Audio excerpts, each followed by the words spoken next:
Well,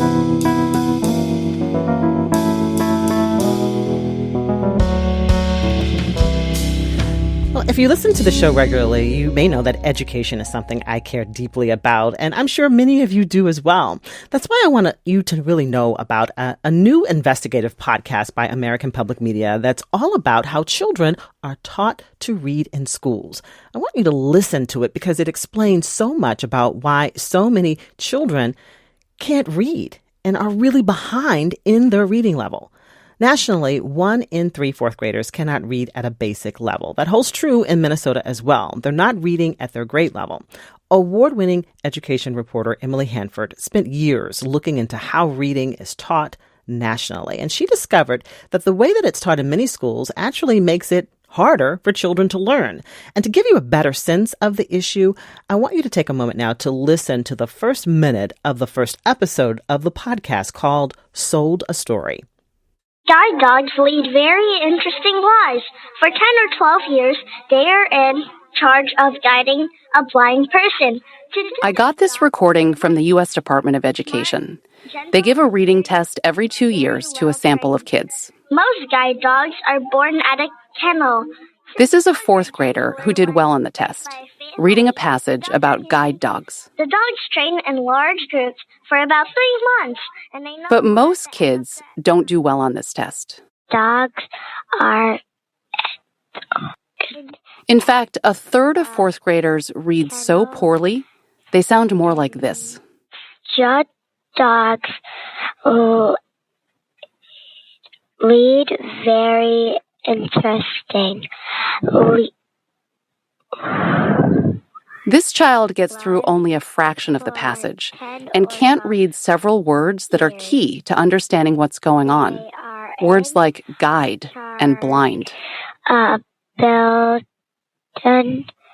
person. 1 in 3 kids in fourth grade reads like this. How did that happen? That is education reporter Emily Hanford, and how the new podcast Sold a Story begins. Emily answers that question, and what her investigation found is pretty shocking. Let's hear a bit more. Listen. Kids are not being taught how to read because for decades, teachers have been sold an idea about reading and how children learn to do it. And that idea is wrong. The people who have been selling this idea, I don't have any reason to believe they thought it was wrong. I think they wanted what I think everyone wants. They wanted kids to learn how to read. They wanted kids to love reading. But they believed so deeply in their idea about how to do that they somehow ignored or explained away a whole lot of evidence that showed the idea was wrong. And they went on to make a lot of money. Reporter Emily Hanford is traveling the country right now to talk about the podcast and her research with parent groups and education groups. This morning, she's joining us live from Connecticut. Good morning, Emily. Hi, Angela. Thank you so much for having me. Yeah, I feel like we've been in conversation for days because I've been listening to all the episodes of the podcast. Your voice has been in my head. And I'm thrilled that you're able to spend the hour with us so that we can give our listeners an opportunity to hear some of this extraordinary work you and your team have done. Now, first, though, I want you to describe the response from listeners to the podcast so far. What are people saying to you, or maybe what are they saying more publicly? I know the first of the 6 episodes came out in late October. Yeah, I'm hearing from a lot of people. The response has been very large. Mm-hmm. And, I'm hearing from all kinds of people, which is what we wanted. I think one of the reasons that we created this podcast is we really wanted to reach a general audience. As you mentioned earlier, I have been reporting on this issue for years. We have done a number of other projects around reading, and that was really starting to make its way to teachers and parents. And we were really trying to reach the general public and help everyone understand that this issue affects you, even if you don't currently have kids or grandkids in schools, if you are not a struggling reader. This is a really important topic for all of us to give our attention to and to think about doing something about. But I would say that, you know, the overwhelming amount of response continues to be from parents and teachers. And a big, you know, there's sort of two responses that I've been hearing all along, and I've been hearing it even more now. And one is, I know. I've been hearing about this. You know, I've been trying to get people to pay attention to this issue for years. This has been going on for years, and people haven't been paying attention. And the other response is, oh, my goodness, I had no idea. And I'm hearing that from so many teachers who just didn't know what they really needed to know about how kids learn to read and what that means about what they need to teach. And, you know, teachers who are feeling really shocked by that, remorseful, Saddened. guilty. Yeah. Sad. There's a lot really of sadness. sad. Yeah. Well, Emily, we're going to take calls from our listeners in the second half of our show. But first, I want to share more of this compelling podcast with everyone. I mean, I really believe in just how compelling audio storytelling is. And so this next clip really lays out what Emily's investigation is getting at and what parents are dealing with. Listen to this excerpt of the podcast. It's called Sold a Story, that tells you more about what has happened with teaching kids how to read. Okay, so we're recording. Okay, I'm Corinne Adams. I live in South Kingstown, Rhode Island. I have 2 kids, 6 and 2, a boy and a girl. Her son is the older one. His name is Charlie. When she sent him off to kindergarten in the fall of 2019, Corinne had no concerns. One of the reasons she and her husband had moved to South Kingstown is everyone told them the schools were great. She had no idea how her son's school was teaching reading. Who thinks about that? I don't know how to teach a child how to read, so I just assumed that the children I sent to school would come back to me literate, because that's what school does, right? At first, everything seemed fine.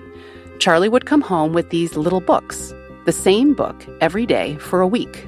And he'd practice that book and send it back, and that's what we did. There were directions for the parents about how to read these books with their children. It was like, read the book to the child first, and then eventually the child will have practiced it enough that they'll read it and it'll be great, you know? And he would listen to me read it, pay very close attention to what I was saying, repeat that. And if it was a new book, Mommy, you read it to me first. Charlie wasn't interested in trying to read books she hadn't already read to him. New books freaked him out. He didn't want to do that. She was a little concerned maybe he was just memorizing the books. They were pretty simple stories with predictable patterns. Sentences like, I like to play with a train. I like to play with my dog. Charlie was able to read these books, but was he really reading? She wasn't sure. But the school said he was doing great. They were telling me he was doing fine. They were telling me he was on level. When Charlie did well on something in school, the teacher would send home a little note. And he would get them all the time for great reading. He would get them in his little backpack, and I'd be like, oh, you're doing so great. And then, March of 2020, the pandemic. Suddenly, Corinne was in kindergarten too, watching as Charlie and his classmates were being taught over Zoom. So we sit together and I participate. You know, I help him make sure he can unmute himself and all that stuff. Corinne's a stay-at-home mom. She wasn't juggling online school with another job, so she was watching pretty closely. And the reading instructions seemed kind of odd to her. They gave us these strategies to follow. These were things kids were supposed to do when they came to a word they didn't know. Strategies to figure out the word. They were things like, look at the picture, look at the first letter of the word, think of a word that makes sense. Corinne wanted to tell Charlie to sound out the word. But handouts coming from school were telling her that wasn't a good idea, that sounding out words should be a last resort. So I was like, okay, well, this is a new, different way, and I'm sure they understand what they're doing. Because I do remember sounding out. I do remember that activity. But Charlie and his classmates were being taught to use these other strategies. We're going to look at our book, Zelda and Ivy, the Runaways. This is a video Charlie's teacher had her students watch during Zoom school in first grade. It's not Charlie's teacher in the video, but it's a lesson from the curriculum the school district was using.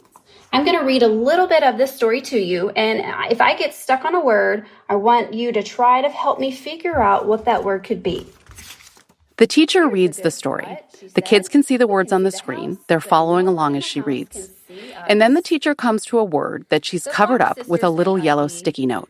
Okay, so we're going to stop right here on this covered word. And the teacher says, what could this word be? Let's look at the picture. We're going to see if the picture helps us to figure out what that word would be. The kids can't see the word. It's covered with the sticky note, so there's no way they can sound it out. They're just trying to figure out what the word could be based on what's going on in the story. If we think about what's happening so far in the story, we know Zelda and Ivy's dad made cucumber sandwiches for lunch. And Zelda and Ivy didn't want to eat the sandwiches, so they ran away. And now they think their mom and dad will... Will what? Zelda and Ivy ran away, and now they think their mom and dad will scold them? Find them? Do you think that covered word could be the word miss? Miss them. Could it be the word miss? Because now that they're gone, maybe their parents will miss them? The teacher asks the kids to think about whether miss could be the word, using the strategies they've been taught. Let's do our triple check and see. Does it make sense? Does it sound right? How about the last part of our triple check? Does it look right? Let's uncover the word and see if it looks right. The teacher lifts up the sticky note, and indeed, the word is miss. It looks right, too. Good job. Very good job.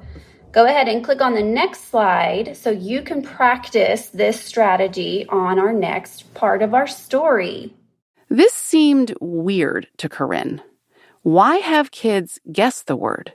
Why not have them look at the word and try to actually read it?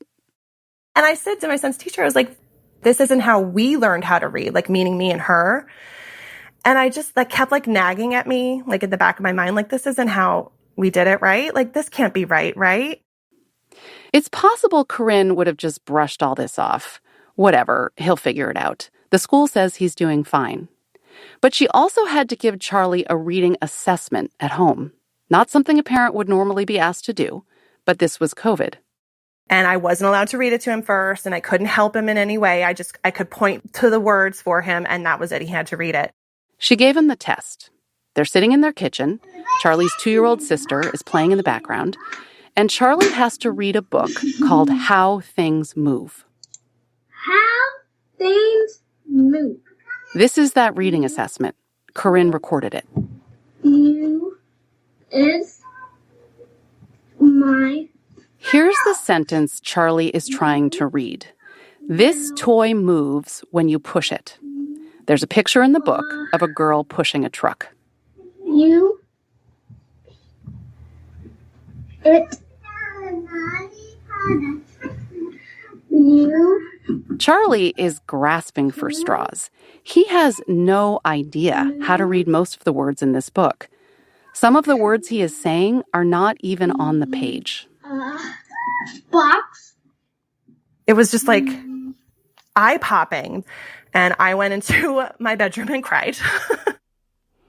She went into her bedroom and cried. Again, this is an excerpt from a 6-part investigative podcast called Sold a Story. Emily Hanford, the lead reporter on this. Emily, it's heart-wrenching to hear this. And one of the many things that struck me is how that mother you interviewed said what I think most parents assume, that schools and teachers, they are using the most effective methods to teach children how to read. They know what they're doing. They're trained educators, and we can trust them that if our kids go to school and pay attention, they're going to learn how to read. But we know that's not happening for many children.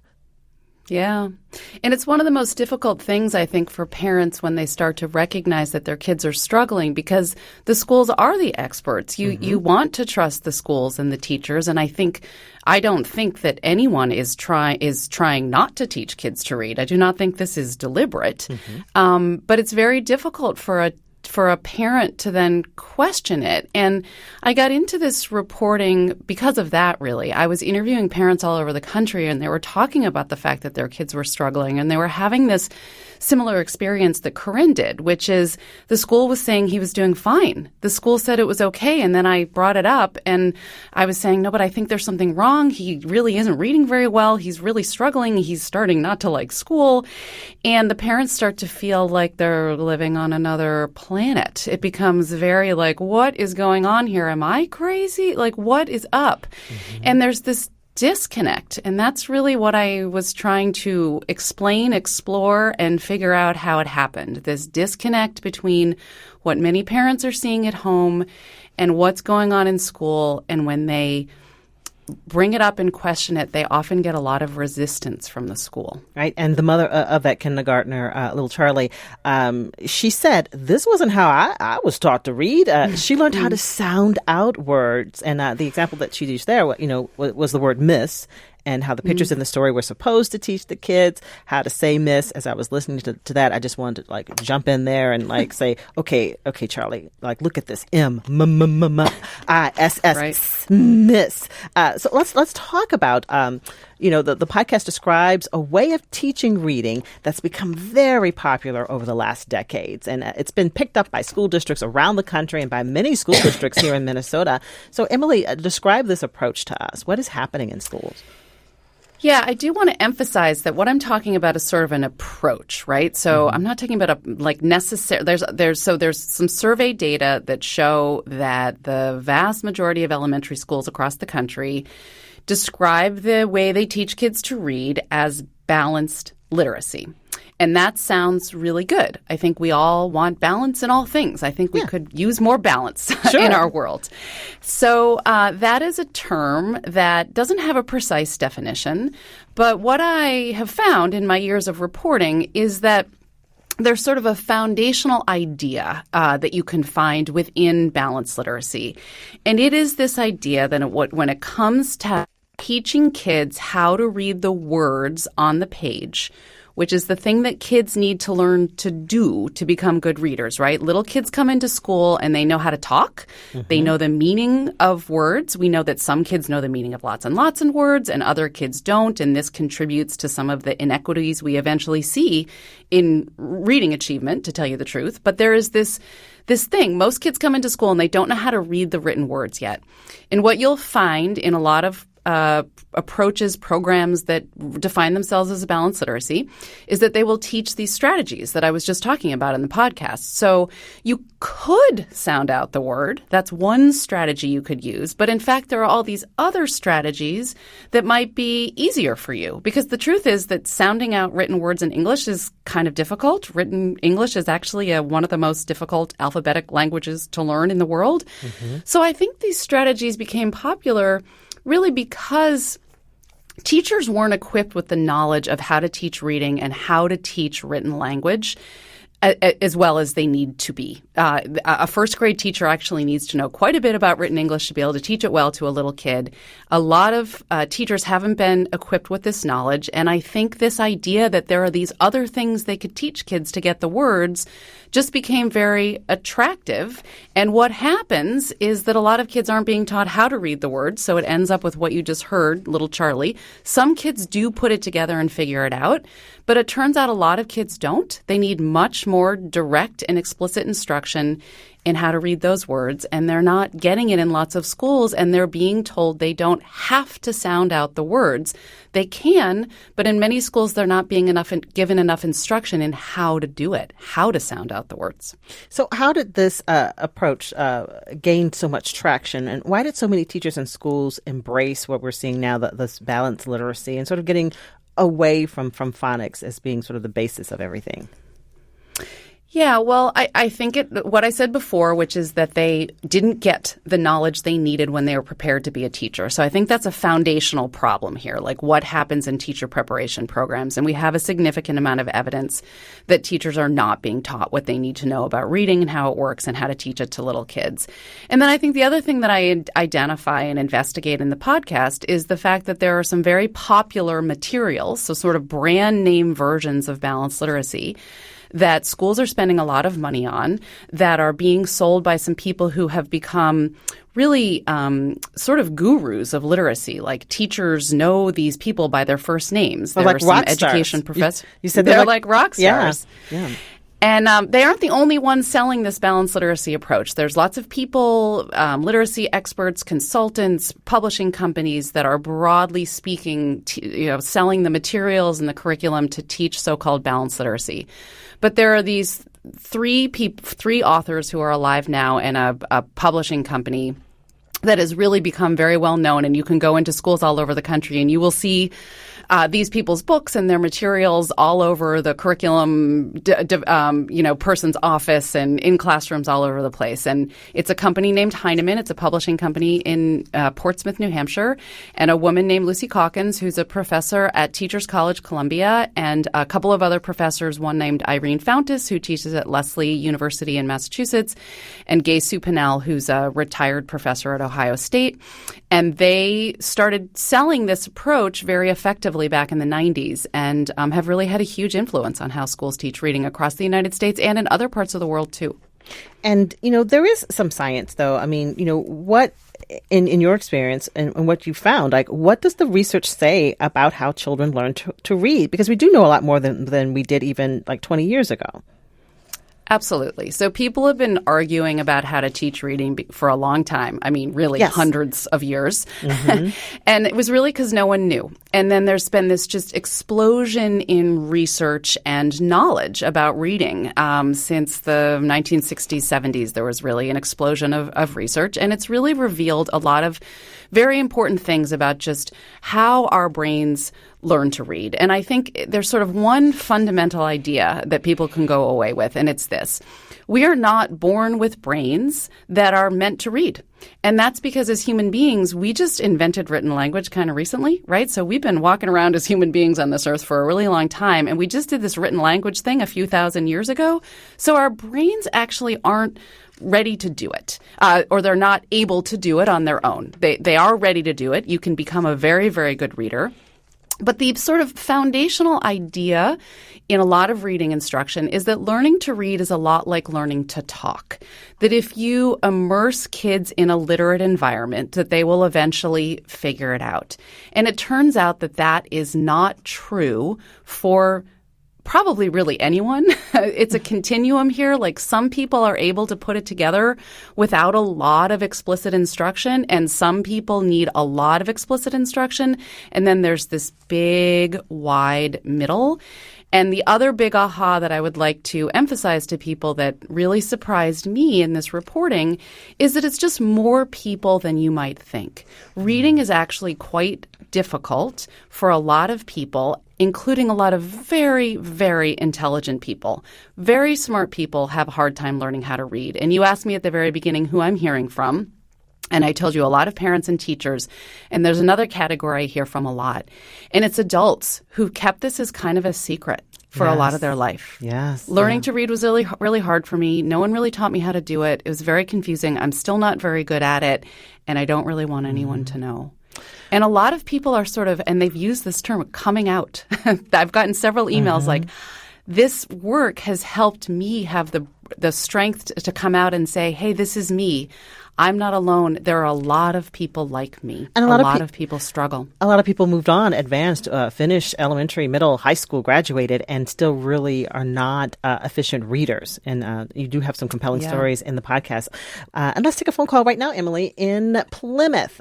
Patiently waiting. We've got Susie on the phone. Good morning, Susie. What do you want to share with us? Well, hello, Angela, and hello, Emily. I first of all wanted to say thank you to Emily for bringing this issue of poor literacy instruction to the national spotlight, and thank you for elevating the voices of parents. Angela, I wanted to say thank you for highlighting this issue on a more local level. We live in a top-rated district here in Minnesota. Our son was not identified as having a learning disability by our school. We paid for that through a private evaluation. And since then, our family has spent tens of thousands of dollars buying our way out of an illiteracy problem. Mm-hmm. And just my final statement is that it should not take financial privilege to learn to read. That's Susie in Plymouth. Thank you, Susie, for calling. Emily, you get into this in the podcast series. You talk about families with money. Their kids weren't learning how to read either in school, but they were hiring tutors. And so that's how their kids learned how to read. Yeah, I think a really important insight from all of this is that there are kids with learning disabilities, with reading disabilities, who have a particularly hard time, right? So they really depend on school to teach them how to read. But I want to stress to people that this is not just a problem affecting people with reading disabilities. People who have reading disabilities, I think of them as sort of the canaries in the coal mine, sort of showing us, hey, there's a problem, because not as many kids would be struggling if kids were getting good core classroom instruction and being taught how to read. So what's happening is that there are some kids who are suffering more than others as a result of not being taught to read in school. And what is happening is that some kids are getting the instruction they need, but they're not getting it at school. They're getting it because their parents are teaching them at home, which is what Corinne Adams, Charlie's mother, ended up doing. She thought, oh my goodness, what's happening? I will do some research and teach Charlie myself. That is happening in lots of homes. Or many parents don't have the time, the bandwidth to teach their own children how to read, so they're hiring other people to do it. They're paying $100 an hour. I was at an event last night from a parent who is a teacher talking about the fact that she had to hire a tutor for more than $100 an hour to teach her son how to read. So the really important thing here to understand is that when schools don't teach kids how to read, it has consequences, and it affects some kids more than others, and some kids get the help they need, and often that has to do with the kinds of resources you have. So this, at the end of the day, is an equity issue. Kids from poor backgrounds, kids from moderate income families often cannot get what they need. And those kids really suffer the most. And in one of the documentaries I do, I went to a juvenile detention facility where the kids are finally being taught to read. So many of the kids in juvenile detention, so many of the adults in prison cannot read. And the fact that they cannot read, I think, is part of how they got there. And so we really have to this is why at the beginning I said this is for all of us to care about. This is an equity issue in our society. Because the harm one of the harms of not learning how to read and being a confident reader, it can lead to behavioral problems in class. Yes, definitely. So, here's what's happening, and I think this is really important. Little kids go off to school when they're 5 years old and go to kindergarten. And really, this learning how to read is one of the first things they're expected to begin to learn how to do, as well as like learn how to be in school and get along with other kids and all that, right? So many kids realize right off the bat that they're having a hard time. And often it's a little secret that they keep from their parents even. They're like, there's this thing that I'm expected to learn and I'm not getting it. I'm not able to put all this together. And it leads to deep questions in little 5 and 6 year olds. Is there something wrong with me? Self-esteem questions. And kids usually, respond in sort of one of two broad ways. One is to sort of withdraw and like hope no one notices. And the other is to like act out. And, when it's time for you to read in class, one good way to get out of that is to act up and say something and get kicked out of class, and then you don't have to read. And that is happening all over the place. I also tell people if you want to find the struggling readers in a school, go to the nurse's office because it's the kids who have a tummy ache when it's time for reading instruction. I think I'll just check out here. Oh, Emily, you have some amazing statistics throughout the podcast. In the first episode, you talk about 1 in 3 fourth graders cannot read at a basic level. That's across the board. What did you learn about racial disparities as you look at racial and income inequality that we know exists in America? It really is devastating. The data from before the pandemic, okay, I like to focus on the before the pandemic because we know that things are now much worse than they were. But we had a big problem before kids weren't in school for more than a year in many cases. So what we saw in 2019 before the pandemic is that more than 8 in 10 Black children in this country cannot read at a basic level. Now that should be just 8 in 10, so like 80 more than 82%, and it's worse now. Yeah. And I think one of the things that's happened is that we've seen really writ large, we've seen that ultimately like as a problem with the children and their families more than the reading instruction. And I think that has sort of pervaded the conversation about reading instruction in this country. So parents will go to school and say something's not right here, and they'll be told, well, you didn't read enough to your child at home. Read to her more. Help her find a book. It's your fault.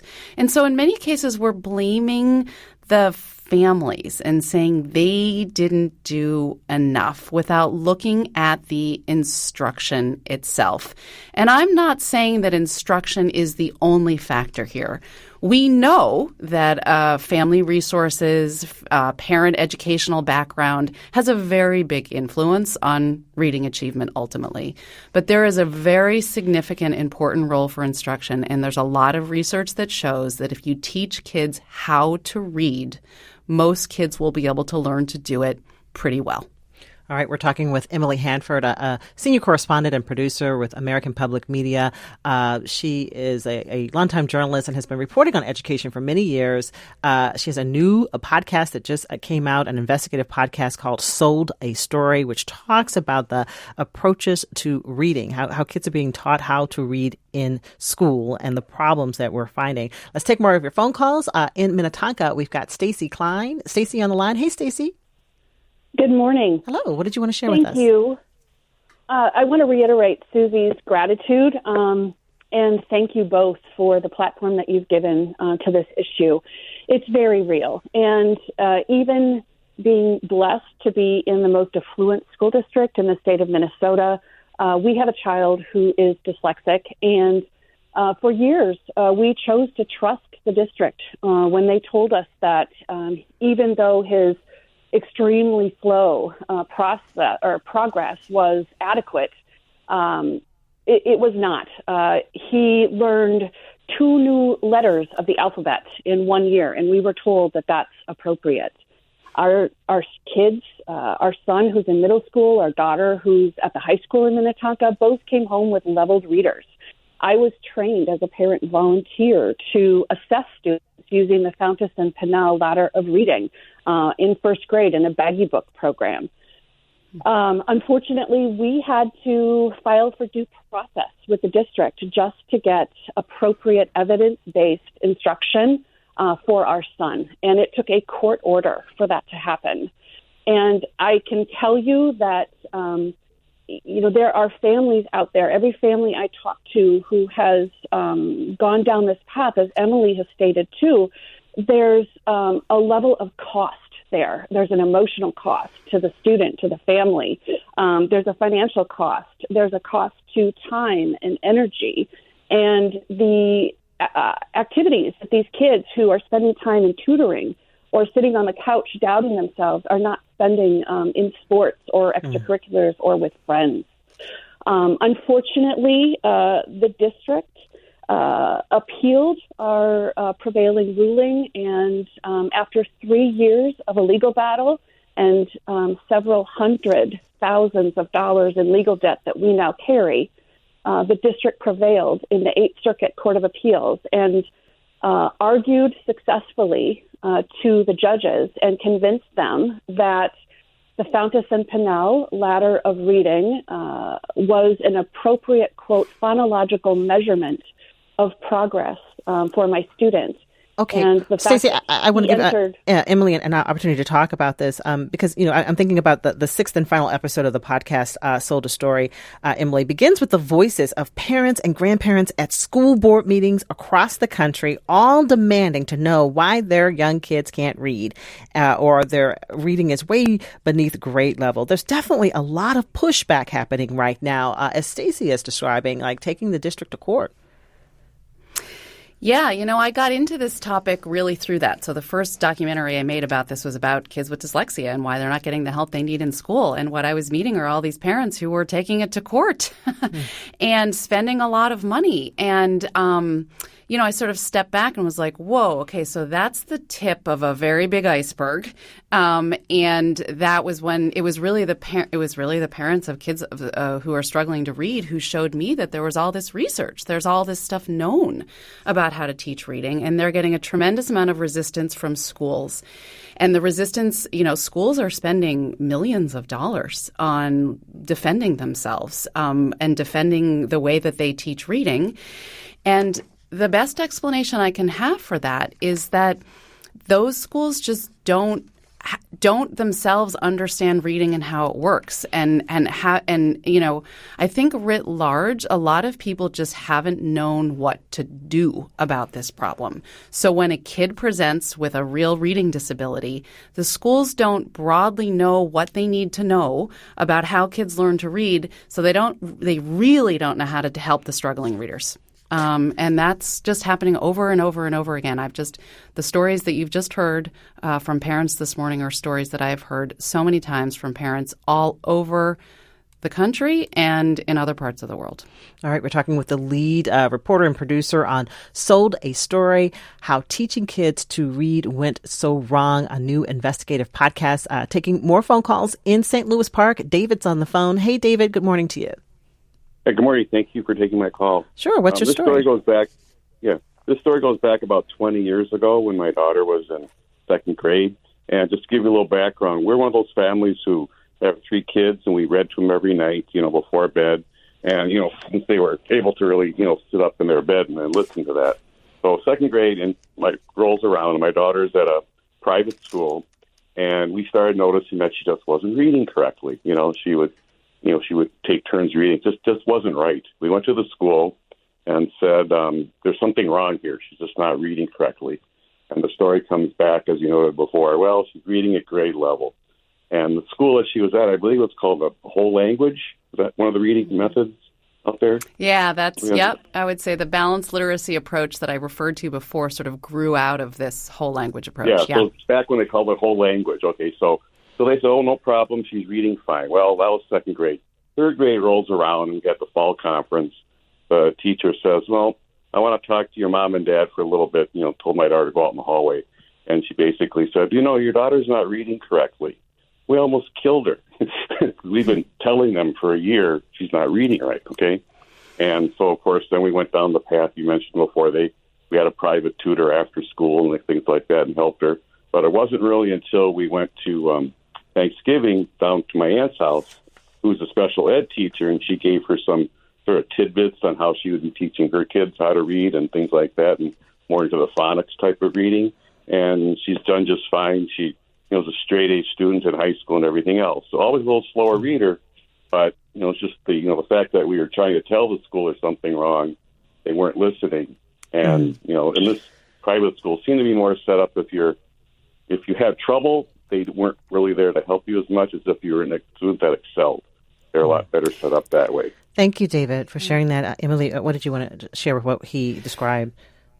Well, I did actually want to say that, this is a problem that is pervasive in public and private schools, right? So sometimes parents think, well, the public schools aren't doing it right. I'll take my kid out and send them to a private school. And there are plenty of private schools that are following the same approach that isn't teaching kids how to read. And so parents have to sort of think about that. There are schools around the country that really specialize in teaching kids who have reading disabilities, and there are often long waiting lists to get into these schools. There might not be one close to you. I've talked to parents who have moved their entire family to other states so that they can get their kid into one of these schools, and they will pay $30,000, $40,000, $50,000, $60,000 a year to send their kids to these schools.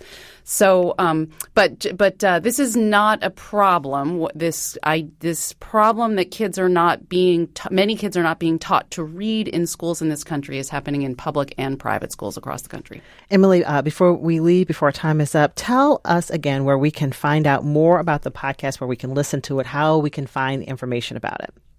Well, thank you so much for highlighting it. I really appreciate it. It's Sold a Story. You can Google it and find our website, soldastory.org. You can look for it on your favorite podcast app. And I hope you'll listen. I really appreciate it. Thank you. And again, you're traveling the country talking to parent groups and education groups. Thank you for your dedication and just the work that your team has done over the so many years to get to the bottom of this. Thank you, Emily. Thank you. Thank All you right. so much. Our guest, Emily Hanford, a senior correspondent and producer with American Public Media, lead producer for the new investigative podcast. It's called Sold a Story. APM is a division of American Public Media Group, which is the parent company of NPR. This conversation today was produced by Maya Beckstrom. We'll talk to you again, everybody, tomorrow morning at 9.